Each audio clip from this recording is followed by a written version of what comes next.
Ohio gozaimasu. I'm Christ. I'm Richie. I'm Migi. And welcome to We The Simpin. Dai Nichu Sanwa. That is episode 23. Yes. And the topic of today's episode is thankfulness in anime. Ooh. Very, very Thanksgiving. Very Thanksgiving, because it's our Thanksgiving episode. But before that, let's get into our Weebly update.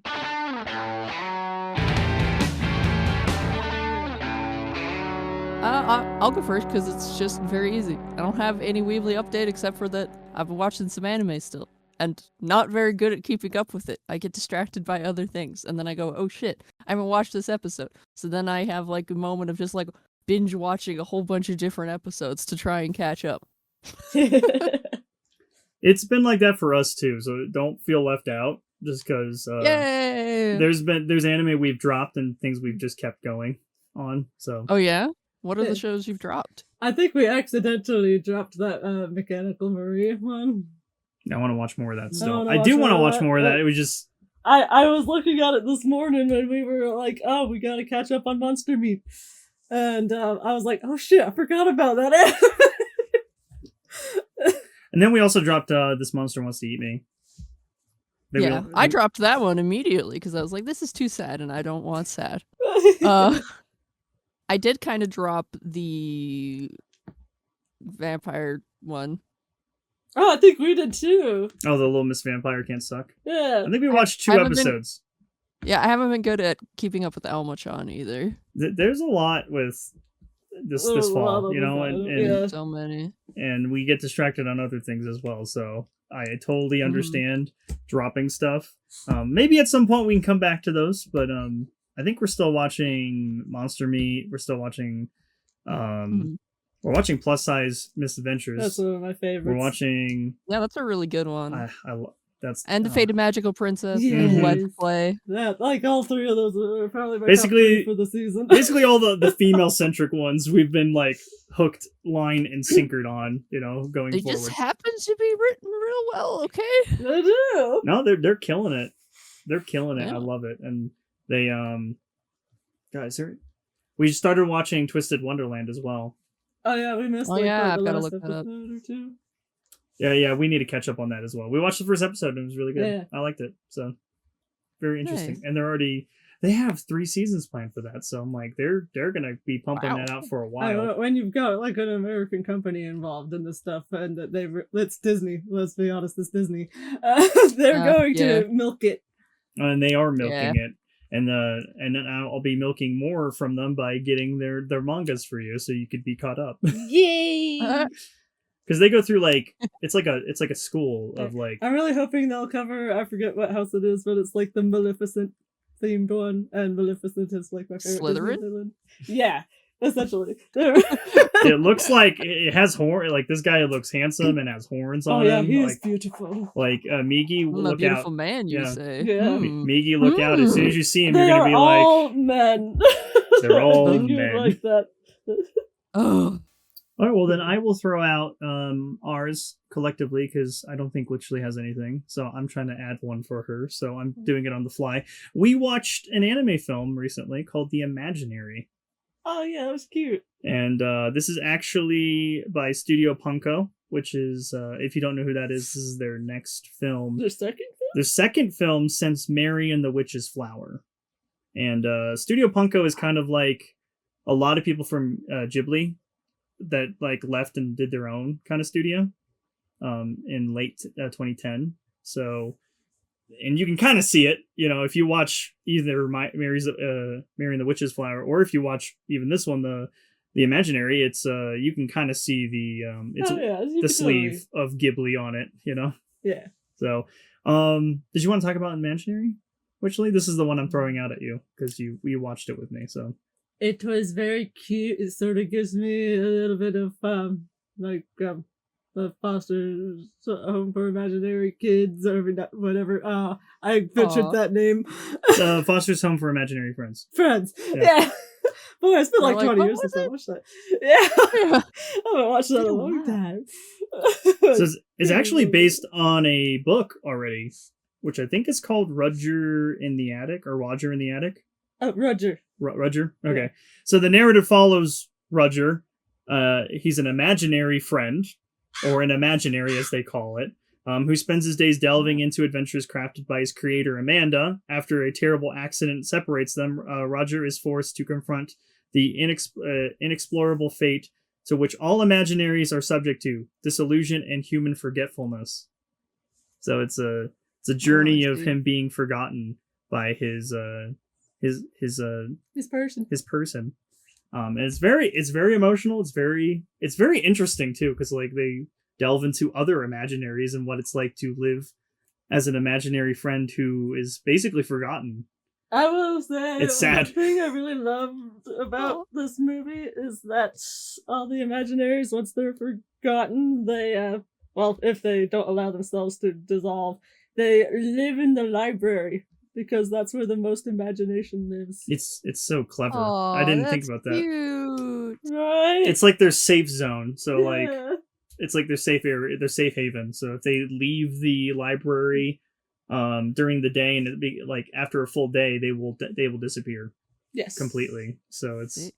it's a very really interesting tale. I didn't know where it was going, and it's very emotional by the end too.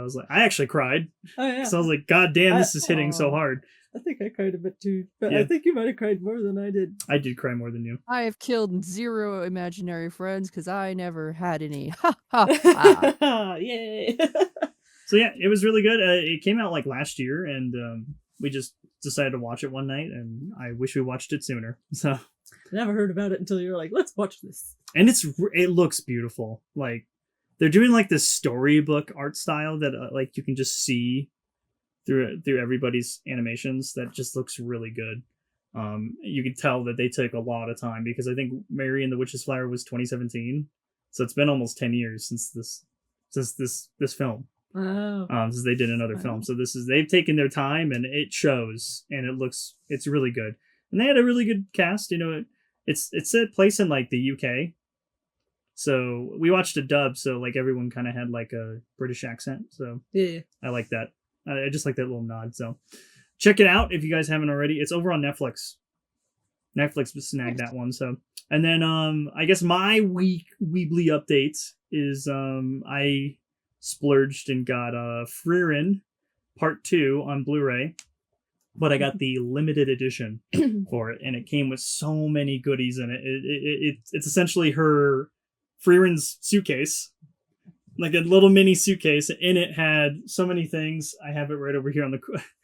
I'm just gonna try to remember on the top of my head. So it came with like art cards. It came with a like a little interesting like luggage tag for your luggage if you wanted to like go and travel the world like Frieren does.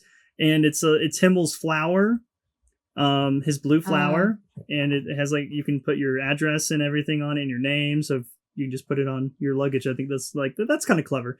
Had a standee, the typical Japanese standee figures that you could get, and mine's just like Frieren inside a mimic, as always. The meme. Classic. And then came with obviously the part 2 of season 1. Came with this cool sleeve where I can put part 1 in together, and it just combined it together. It's like a book. It's like a little nice book sleeve, and it's really nice to look at. And it has season 1 on it on the spine with Frieren's, the logo. It just looks really, really fancy. And then the biggest thing that I really appreciate is art books. They have this huge 200-page art book of illustrations of the anime process. They have interviews with the cast and the behind the scenes on the studio, production. And just asking questions about what was it like making the anime, what was it like portraying so and so character. They even go into depth on the opening song and the ED song and what it was like creating those. I mean, it's just very detailed, very nice. It's just little. It's just like little trinkets and stuff, but I really dig the art book, and obviously owning all of Frieren now, so I can get ready for season 2 in January because that will be that's my most anticipated anime next year. Spirit. Nice. Is Frieren. Yeah, I love Frieren. This is like my second favorite. It's my second favorite anime of all time now.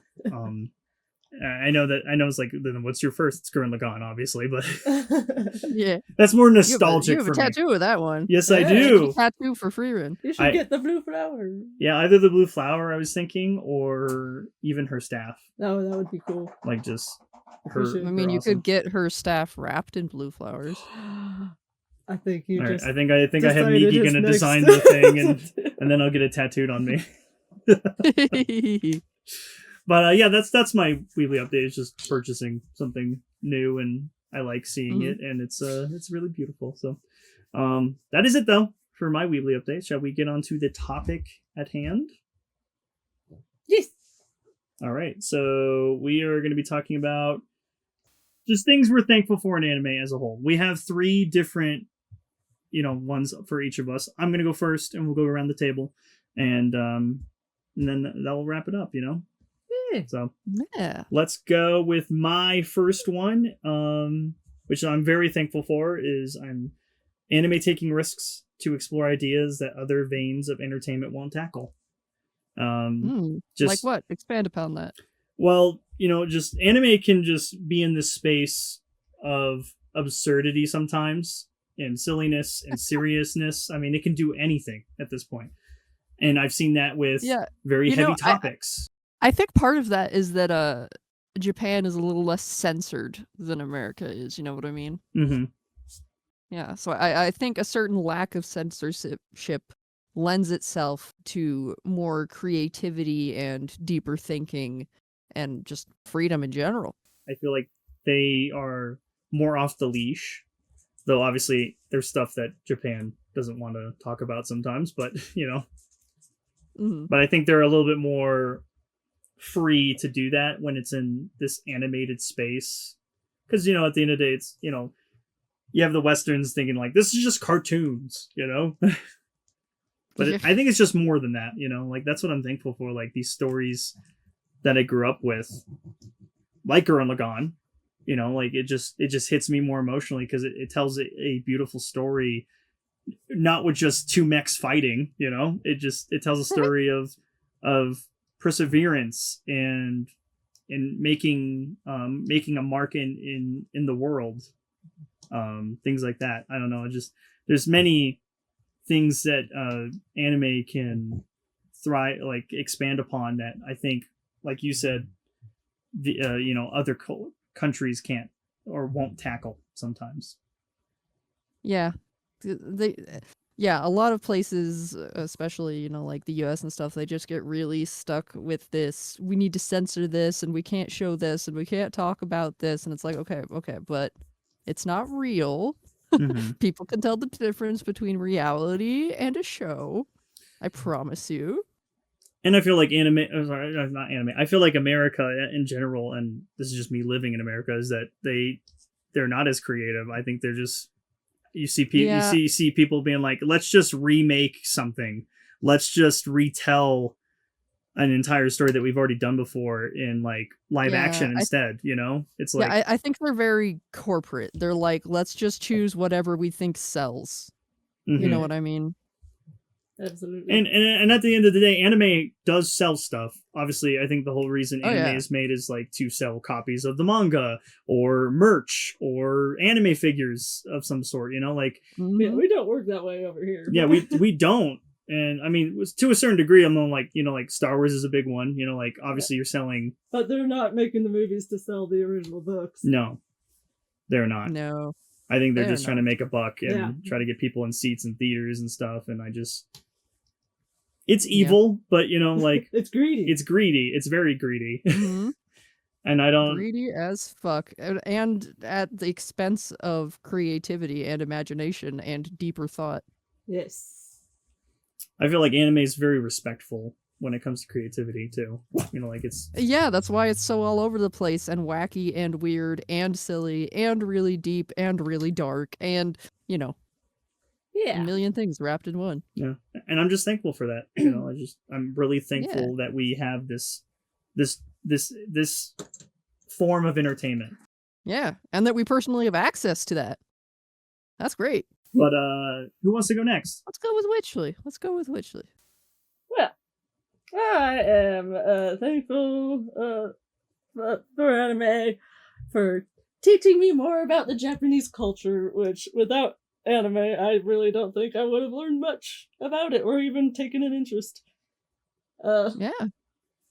But yeah. Hey, you learn Japanese, like you're learning I'm Japanese, and I learning. think that's really beautiful that you are driven to do that. Like I bought you all the apothecary books, and now you have a reason to learn Japanese because I bought them all in Japanese for you. I have goals. But I love how respectful their culture is. Mm-hmm. I think I find it. Yeah, I think you could probably relate to this one, Miggy, a bit. But having been homeschooled, I find it so interesting how the Japanese schools work.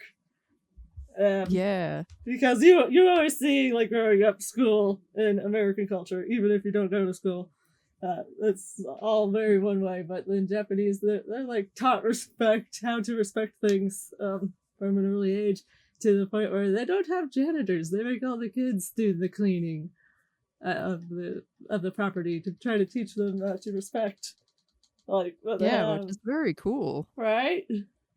And like, just it's so neat. I think there's a lot of things about Japanese culture, like even though, like, our biggest holidays are like Christmas. Of course, you can see they celebrate that, but their biggest one is obviously around New Year's, and they go to like shrines and they pay their respects and have these amazing festivals. And I'm like, wow, that's really neat. They have such a history, and I would love to like delve into that more eventually. Yeah, and I think it's great to be exposed to other cultures. I think that broadens your mind in its own way as well, to just think about, oh, I didn't even really realize that we do this, you know, because it's just all the time. And I Yeah, didn't think about it there being another way to do these things, you know? exactly. Do you just want to head over to Migi now? Yeah. All right. What are you thankful for, Migi? I'm thankful for anime because anime has inspired my personal art style, like, my entire life. It's it's its own kind of way of looking at the world, you know, like the way that it enhances certain features and de-emphasizes other features. And I love the way that it is drawn and represented. And I think that it's so pretty, you know, like it can be silly and goofy and over the top with its expressions, but ultimately it's like attractive, and it's almost this way of seeing things as pretty. Yeah. You know what I mean? And Absolutely. I just think it has this really nice structure to it, and I've always kind of my art style has always been inspired by anime. You know, like accentuating the eyes and having this like realism in it. Like it's not like American cartoons where everything is like really stylized to the point that it doesn't look real in the slightest. You know Like what I mean? disproportioned, like big heads, Yeah, it's small like, okay, this bodies. person is a square. You know? Yeah. Literally, they're a square. Anime don't do that, really. You know, like, they'll go over the top, sure, but in general, it's more based on reality, you know? Yeah. And I like that, because I feel like it's kind of puts a positive spin on reality. So that's one thing I am particularly thankful for. The beautifulness of anime and how it has inspired my personal art style, because art is my business. So Yes, it Hell is. kind of my whole jam. It definitely shows on the channel here too. Yeah, you're amazing. Aw, thank you. So I guess I'll go on to me. Mm-hmm. Mine is anime being more mainstream in the world over time. I was trying to rephrase this when I was writing it, but so essentially, I'm noticing. I think everyone can see it now, but like you're just seeing anime thrive more and more over time. in other countries, not just Japan, of course. Japan, the big one, of course, being, made there. But like, this year alone, me and Witchley and even Donut that came on the podcast a couple of times, we've watched Demon Slayer in theaters, in IMAX. We've watched Chainsaw Man in theaters in IMAX, and it's just crazy to see that like these movies dominating charts in Japan and US to the point that they're just becoming like so popular, even more popular than they already were. And then you also have like Netflix, you have Hulu grabbing, and Amazon grabbing anime, because they know their analytics now is like people will watch anime now on their platform. Yeah. And I think like even last year or a few months ago, like even Netflix was like saying, yeah, like half of our users watch anime. Half. That's awesome. Half of their users. Yeah, they're the reason why Netflix still has a streaming service, if you think about it. Yeah. Because they're the only ones who actually subscribe regularly on a monthly basis, instead of like, hey, I'm going to subscribe for a month just to binge this one show and then get off. And it works for us because I'm subscribed right now to Netflix, and we're watching like shows like Ranma and a Half season 2 right now, and that's weekly. So it's keeping me on the platform. Or The Fragrant Flower That Blooms with Dignity, that's also weekly, and it's keeping us both to watching it on that platform right now, just because I want to see what happens. Oh, there's a J-drama that's going to be coming out soon that I want to watch. Exactly my point. And even like all the K-drama stuff that we started watching at the beginning of this year, it's just been flooding our catalogs and our backlogs of everything that we want to watch now. And it's just like, it's nice seeing that these, I mean, I'm sure it's mostly greed too, like as we're talking about, because it's corporate, but I'm like, you're seeing specifically like America adapting to that and noticing that change. Like, we wouldn't have been able to see Demon Slayer in theaters if it wasn't for it being as popular as it is, obviously in Japan, but like these companies knowing that it's popular, and then they're going to obviously use that for, to make money off on, and it works. They definitely know what we want over here, and we're feeding their greed. Mm-hmm. And I just like seeing that now. Like 20 years ago, if I said I liked anime, I probably would be bullied. Probably. But like now, I can say I like anime, and they'll be like, "Oh yeah, what do you like to watch?" I like Demon Slayer or Attack on Titan, and it's like it's nice seeing these the genre as a whole of anime just thrive in other places and not just Japan. Now, like 20 years ago, when I said I liked anime at my Friday school, mm-hmm.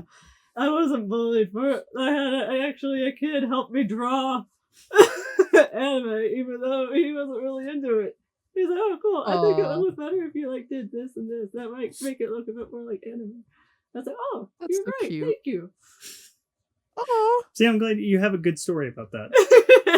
I guess I grew up in a. For me, it was like more of a niche when I was in public school. Where it was like, "Oh, you like anime? You must be like a nerd, or must be a creep." Me being homeschooled and having none of this.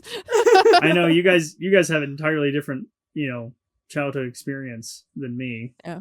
So it's just. But I agree with you though. I'm really grateful that anime is just more prolific, more people are exposed to it, and we get to find more people that love the same things we love, and more ease in finding more of the things that we love. Yeah. So that's what I'm thankful for. Anime having hidden gem stories, like you'll come across that probably goes into my other one. But you'll come across like these anime that like are definitely not high in production quality, but you absolutely like fall in love with the story. It's like underrated if you're willing to give stuff like that a chance. Mm-hmm. If you step away from the mainstream animes. Yeah, like Demon Slayer, Attack on Titan. Yeah. Dragon Ball. Exactly. Pokemon, things like that, yeah. One of which I would like to highlight is that, it's a beautiful anime.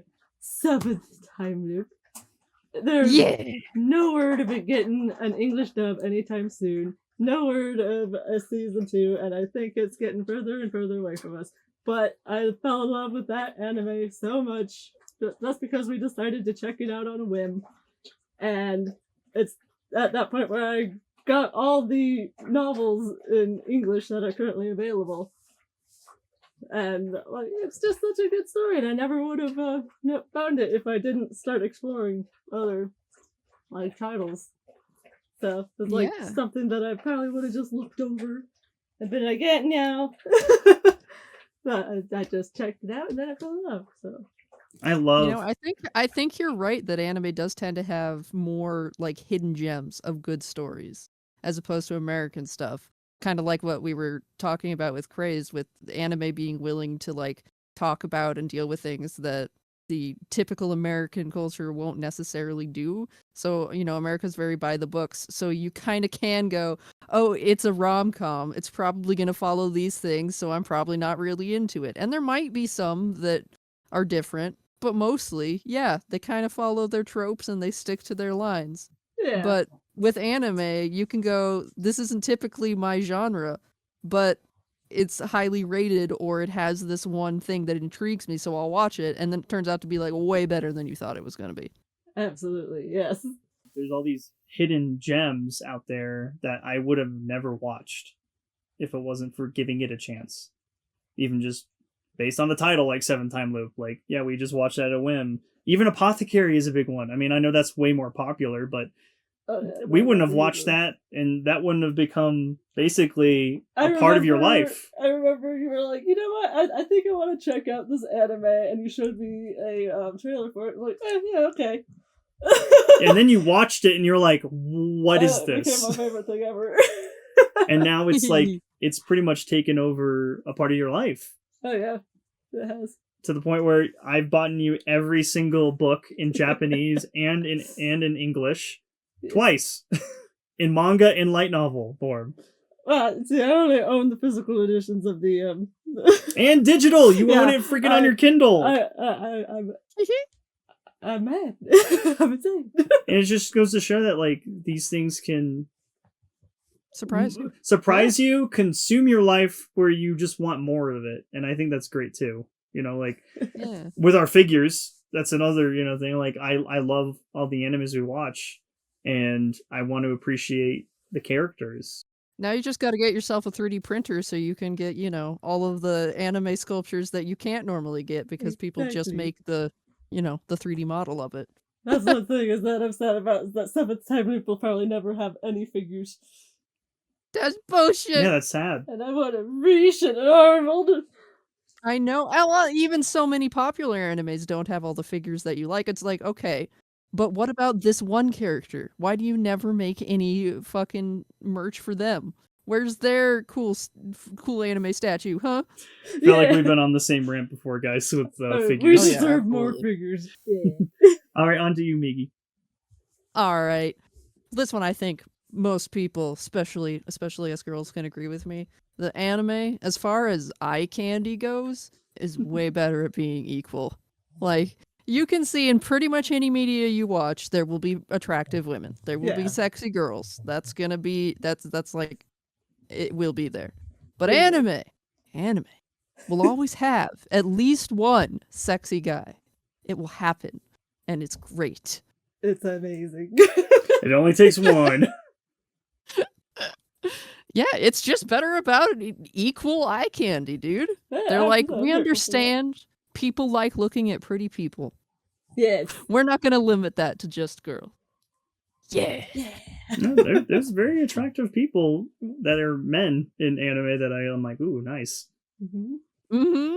If anything, I feel like it's almost sex positive for women specifically, because there's like a lot of otome or gacha games and stuff where there's just, yep, look at all these sexualized men. Aren't they hot? Love in Deep Lovely. Space. Yeah, that is one of them. It's the big one. Yeah, and I just love it because, I mean, I think that, one, women deserve to look at eye candy just as much as guys do. And two, guys deserve to be shown that they can be beautiful just as much as girls can. Exactly. Yeah, and not just be masculine. I think that's really great. You can just... Yeah, you don't have to be this one very two-dimensional, hyper toxic masculine figure, okay? You don't gotta be that. Yeah. You have range. Thank you. I have range. Anime is also one of the only places you can find guys that are cute. Yeah. You know, Exactly. that's a very common thing. It's like a lot of things design male characters to, as Chris said, be like really hyper masculine, but also like even if they're handsome, they won't ever be cute. You notice that? Yeah. Like even in video games where you can create your own character, there's almost no way to make a male character that is cute. Mm-hmm. That is true. Yeah. Yes. But in anime, the guys can be just as super cutie patootie as any girl can be. Yes, they can. The good one I think about is the Mikadono sisters, with the main character being this very cute, small. He's very small too. Like he's very short. He's like a runt. He's a runt, but he has like the face of like a famous actor, his mom, and so he has like he can be serious at times with his face, but also be very cute and just wants to have a family. Because he never got to have that with his mom. And he's got the Riz! He's got the Riz. He does. He's a Jason Thunderberger in the anime space. Amazing. So I'm thankful that I get to see that in anime, because I'm very emotional, as I think you guys have noticed. Yes. Because I get very emotional on storytelling and when it comes to anime a lot, and other media too, like movies and games and such, and in books. And I've cried in books, and I've cried in manga. It really gets me, just seeing. And you will cry for video games. And I will cry for video games, and I have. If it's a good story, it's a good story. It is, and it's nice to see more representation on my side. Like I am masculine on one hand, but I do have a softer side. Yeah. And I think everybody is a mixture of opposites of things.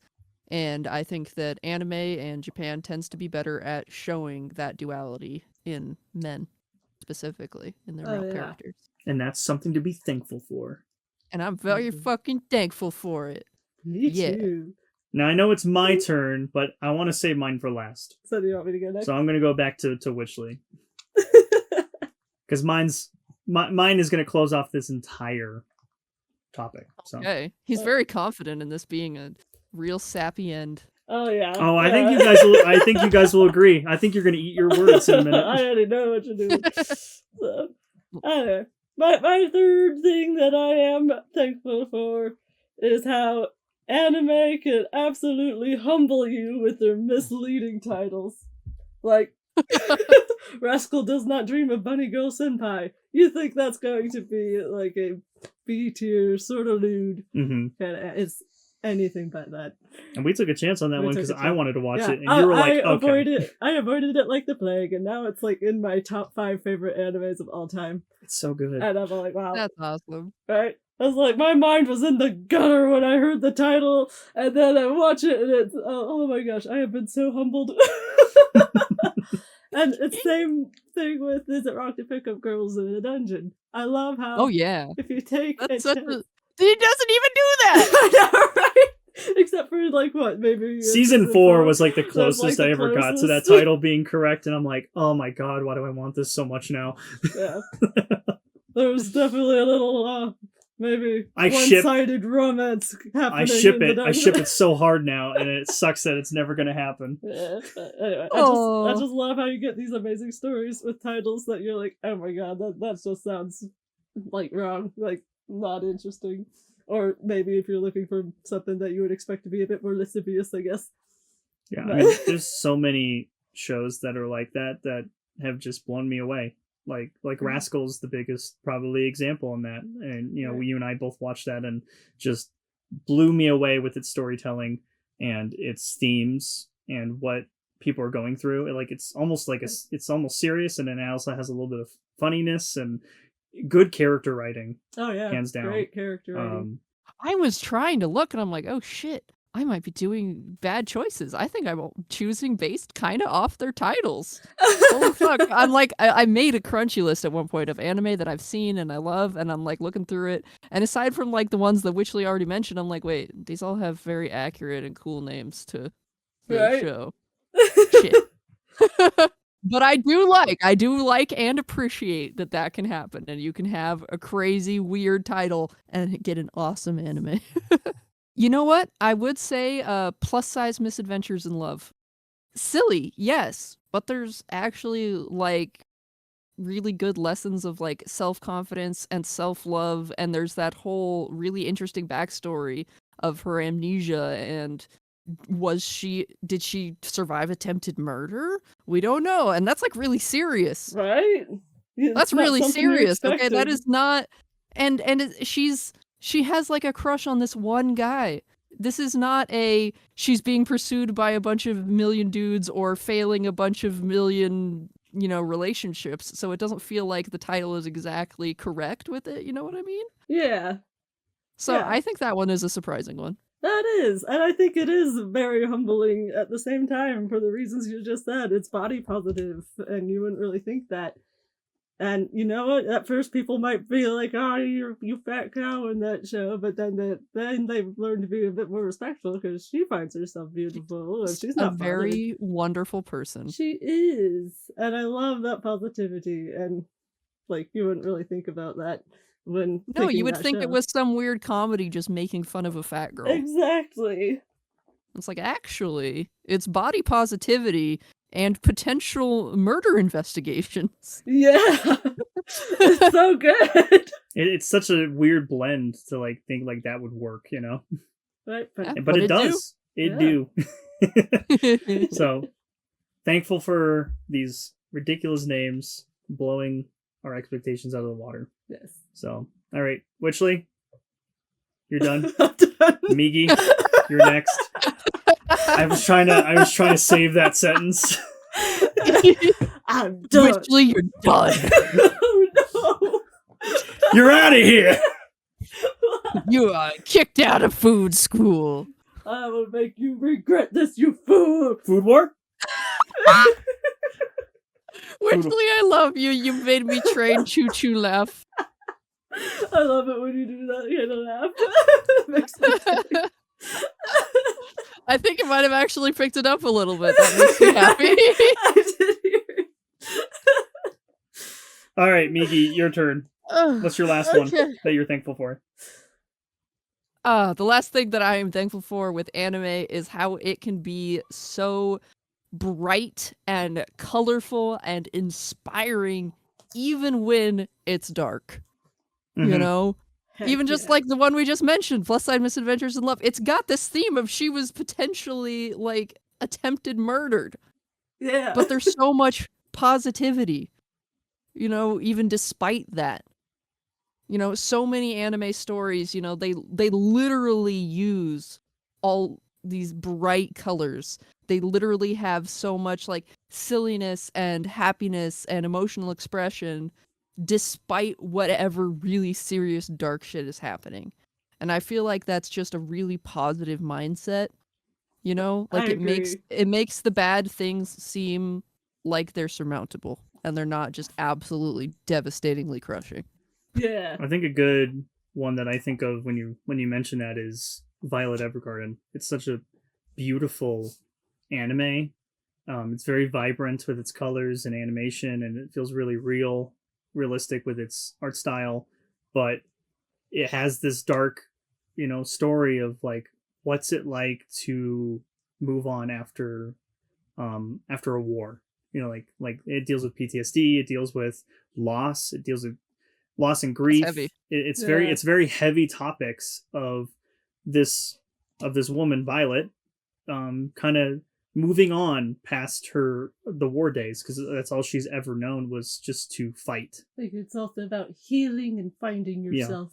And yeah, it's beautiful, and it's one of the ones I recommend highly to watch because it's so. I think I've cried in almost every episode and movie that came out. I'm already crying. I'm tearing up right now just thinking about the whole story as a whole. But there are characters in that entire show that have their own issues, and because she becomes a I forget what it's called, but she becomes a writer. She writes letters to people to convey their feelings and emotions and it's kind of hard to do that for her just because she's she's basically like a robot, you know, like she's not a robot, but she has she has these robot arms because she lost her arms in the war. Yeah, so she's very Oh.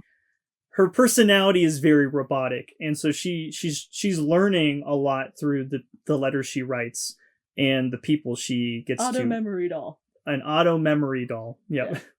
Yeah. Cool. That's what And it's so interesting to see what she goes through. But it's also just such a beautiful, like it's very beautiful to look at, like Yeah. very stunning and everything. Yeah. But I just love that about anime. It's like telling you, yeah, just because there's really dark, depressing shit happening doesn't mean your life in general can't still be vibrant and colorful and beautiful and cute and silly.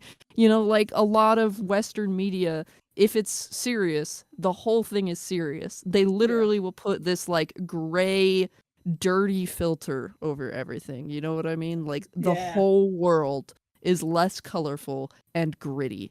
And I really don't like that. Depressed. Yeah. It was like it's like early 2010s with the Xbox games that came out where it's all like Gears of War and it's all gritty and brown and stuff, and I'm like, what? Everything is brown and gray and filthy. Yeah. Clean this shit up and put some paint on it. God damn. Put a little bit more green. Where's the color? Yeah. No, I'm thankful for that. Yeah. Oh, yeah, I really. think that's a wonderful thing to be thankful for. All right, well, then let's move on to my last one, which I think is a nice send-off to this topic. But anime bringing us all three together. Oh, that is sappy and cute. Like, we wouldn't have this podcast without all of us loving anime to a degree, you know? Like, it's brought us together, you know. Anime brings people together in a community. I mean, you have conventions that bring people together because of their love for anime. You have the manga, you know. You have it's probably mostly online now, but you have like communities online, whether that's through Facebook, Reddit, things like that can bring people together and have topics of, you know, certain shows, and maybe you get to find some newfound friendships a part of that. And I think that's something that we've all gotten closer on, as all three of us on this podcast. Is I'm very thankful that we can do this together and talk about anime. That's all. And I think we've grown a lot closer. Yeah, especially, time. you know, as we have our watch parties where we literally watch anime together. Mm-hmm. I love those. That is a friendship bonding activity. I just love that we get to do this all together, and I'm very, very thankful for that as a whole. I'm thankful for you guys too. Me too. I know you were gonna eat your guys' words. And I think that's it for our topics, guys. Oh, That's it. We're I think you're right. we're ended off with a bang for Thanksgiving. I know that's not something a lot of Japanese or no Japanese person celebrates, but we do over in America, and we just wanted to be We're thankful. mashing the cultures. Yeah. Bringing them together, pilgrims and Japs alike. If you guys enjoyed this episode, leave a like down below and tell us what you're thankful for in anime in the comments below. And don't forget, you can find us on YouTube, Spotify, and even very cool merch on Redbubble. If you've got any questions, comments, concerns, or thoughts for us, you can reach us at weebysimpinpodcast@gmail.com. And that's a podcast. So as we always say, Ja, mate.